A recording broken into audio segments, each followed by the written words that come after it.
ایک بھائی نے کویشچن کیا ہے کہ کیا مونچھیں نہ کٹوانا گناہ ہوتا ہے یا صرف بہتر ہے نہ کٹوائیں تو کوئی حرج نہیں؟ دیکھیں دو طرح کی صورتحال ہے۔ ایک تو یہ کہ مونچھیں اتنی بڑی ہوں کہ یہ جو لب ہیں ہمارا اوپر والا ہونٹ اس سے آگے، یہ کنارہ جو ہے اس سے آگے آ جائیں، اس طرح کہ جب آپ پانی پیتے ہیں تو پانی میں بھی جائیں، ایسی مونچھیں رکھنا تو مکروہ ہے اور گناہ لکھا ہے، مکروہ تحریمی لکھا ہے، اس کو تو آپ کو ختم کرنا ہوگا۔ یہ جو اوپر کا ہونٹ ہی غائب ہوتا ہے بعضوں کا، تو اتنی گھنی گھنی موٹی موٹی مونچھیں اور اسی میں پانی پی رہے ہیں، دودھ پی رہے ہیں، چائے پی رہے ہیں، وہ گندے بال اس میں سارے جراثیم آ کے جم جاتے ہیں، پھر وہ پانی میں جاتے ہیں لیکن کوئی پرواہ نہیں ہوتی،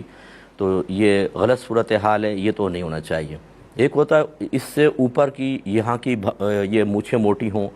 تو اس میں سنت یہ ہے کہ بالکل مثل بھاؤں کے کرنا، یعنی بالکل باریک باریک کرنا، یہ سنت ہے، اور پوری صاف کروا دی جائے وہ بھی جائز ہے،